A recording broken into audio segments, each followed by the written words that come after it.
Hey everyone, Dondi Sanchez here with IPGRentals.com, and today we're going to be talking about the DJI Ronin S.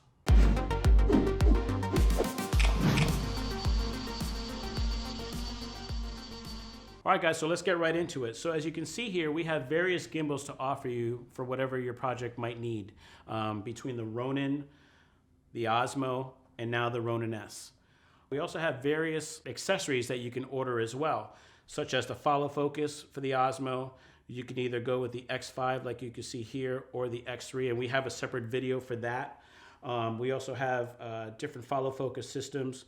As you see here with the DJI Ronin S, we have the Nucleus Nano. And for the Ronin, we also have options for you as far as a Nucleus M. We also have a Cinegears follow focus system as well. And we have different videos for you there. And what we'll do is we'll put all the links to all the separate videos on the bottom of this video, along with the accessories. That way you can choose what you need for your project. I think it's also very important that you choose the right gimbal for your project, not only in budget, but what shots you want to get. How long are you going to be using it for during your project? What type of moves you're going to do? Because there's certain things that you could do with each one of these. None of them all do the same thing, except, walking straight. But like, for example, with the DJI Ronin S, the famous Inception 360, you can't do it with the Osmo and you can't do it with the Ronin. So that's a big thing as well.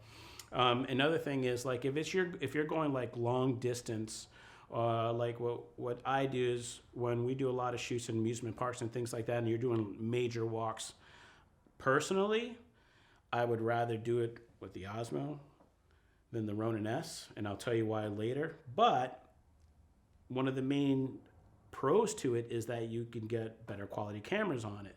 Now, the X5 is a good camera, but if you're doing under low light, or if you're doing other things, if this is like a B camera to an FS7 or something else, then you definitely want to go with your Ronin S for sure.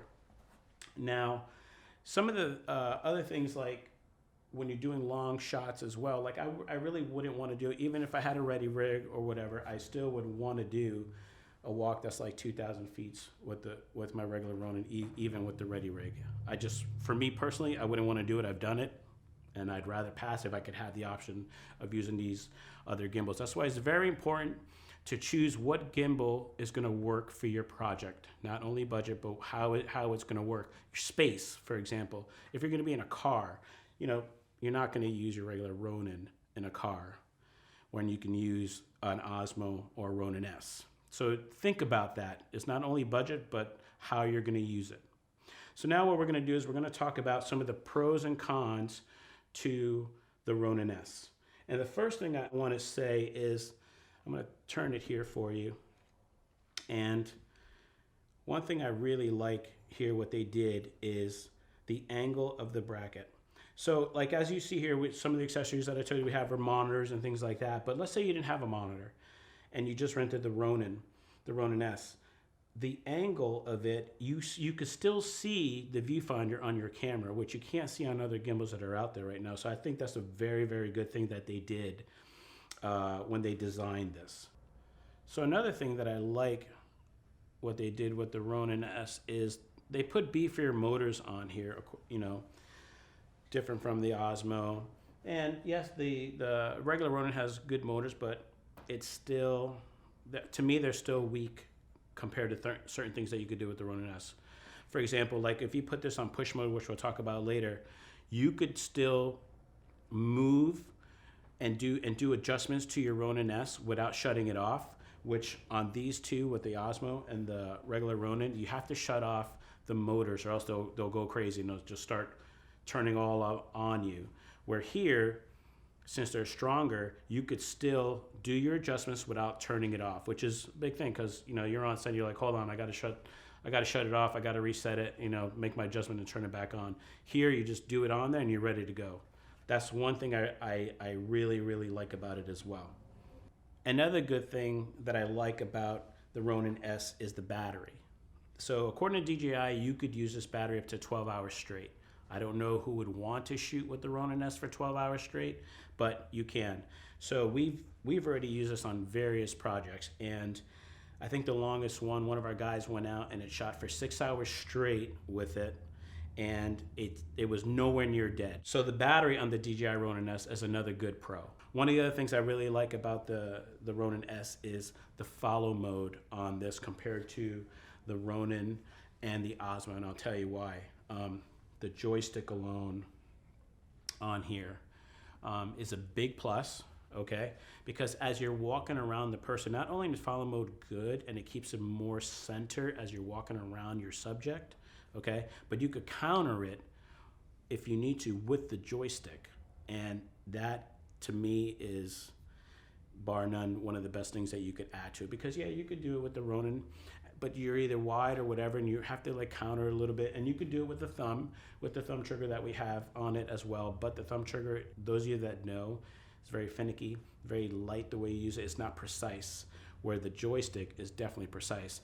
And the Osmo, it's up to you to really do it. One thing that I noticed with the Osmo is that when you're walking with your subject and stuff, it tends to lose it a lot, okay? And you're always kind of like double clicking the trigger button here so it could recenter. And just to let you guys know too, on the Ronin S, it has the same thing as the Osmo. Press the trigger button twice, okay? Press the trigger button twice. Right here, boom, boom, and it'll recenter. And with me on the Ronin S, you hardly have to do it, which is way different with the Osmo. You have to recenter it a lot on your phone as you're walking. To me, it loses it a lot. I mean, don't get me wrong, I love the Osmo. I've done a lot of things with it. But with the DJI Ronin S, it's so much more precise. So another good thing that the DJI Ronin S has is this thing called Create Mode that you could find within the app.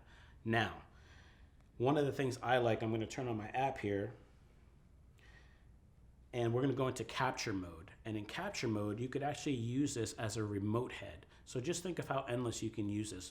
Putting this in a car, putting this on a tripod hi-hat or a tripod up top, and you could use it. Now, check this out.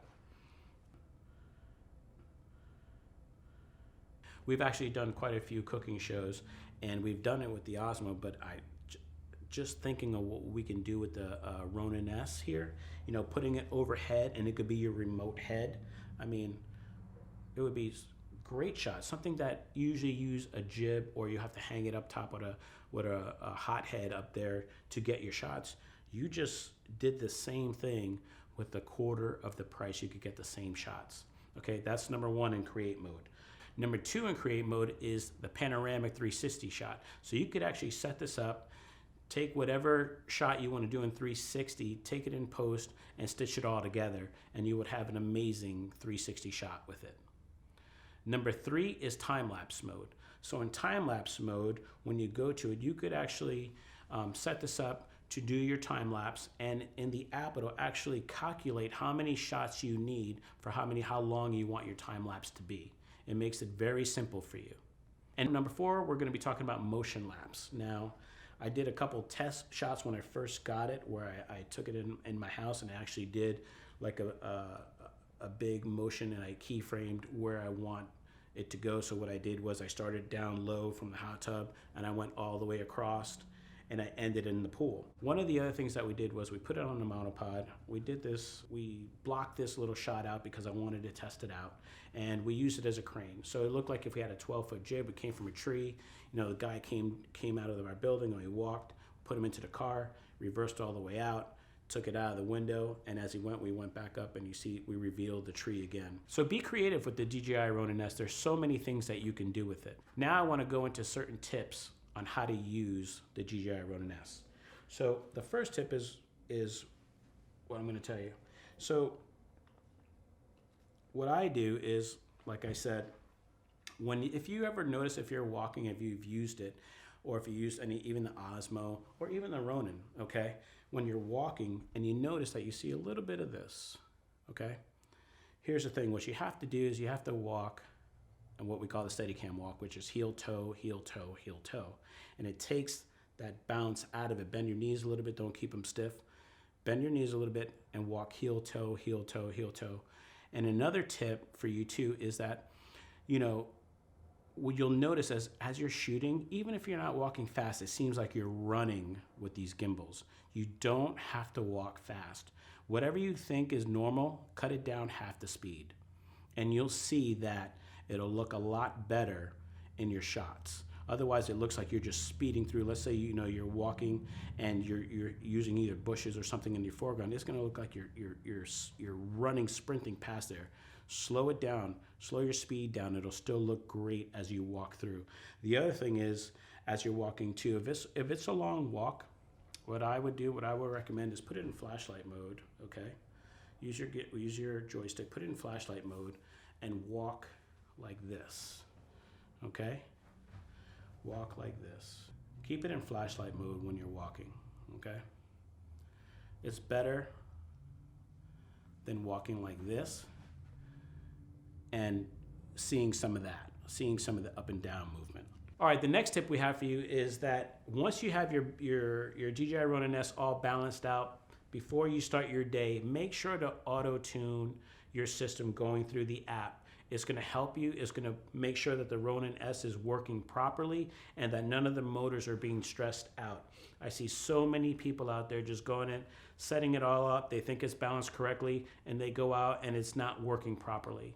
Or it might be stuttering, or it might be wigging out on them. If you go before you start the day and you do the auto tune function, it's going to tell you whether it passed or not. Okay? And then what I like to do in the middle of the day, depending on how much we've used it or moved the Ronin S around, after lunch, I just like to do it again just to make sure that we have the DJI Ronin S running to its full potential. All right, guys, so now we're just going to talk about the cons of the DJI Ronin S. And I got to be honest, we've had it for quite a few months now. We've had it on various shoots. Numerous guys within our office have used it on their shoots as well. And, I went around and I talked to them. So here's what we all have to say. There's not really many cons, there's just one that we all came up with. So DJI calls this a one-handed gimbal, and it's not. It's not a one-handed gimbal. It's too heavy to be with one hand. Even if you take all this stuff off, all the accessories that we have on ours, and you just dumb it down to the camera and the gimbal, it's still too heavy for an all-day shoot or to do a long walk or whatever. I mean, your forearms are just dying, and I think that's the only really complaint that I have about it. Now, let's say you don't have the option and you have a Ronin S and you do have a long shot. Here's what I would do. I would, after a while, when you start getting tired, just put this on your hip just like that and walk just like this. Now, some of the downfalls to this is that if you do this, make sure you're looking that you don't see a little bounce in your step because you're attaching this. See, the problem is that it's too top heavy. There's no center of gravity on this system. All the weight is on top. There's no weight on the bottom like on a Steadicam. The reason why you could see things and not see that bounce a lot is not only because of the spring in the arm, but because when you balance your Steadicam, you're finding the center of gravity. In order to do that here, you would have to add something, or maybe put on a monopod or something on here, find the center of gravity and hold it on the center to take away that bounce. That's really the only con that I see about the DJI Ronin S. It's not really a one-handed gimbal. All right, guys, well, I hope you enjoyed this video. Remember, we'll put all the links to the bottom of this video. If you enjoy our videos, guys, remember to like, comment, and subscribe. And remember, every Monday we put a video out just for you. IPGRentals.com. Our gear, your vision.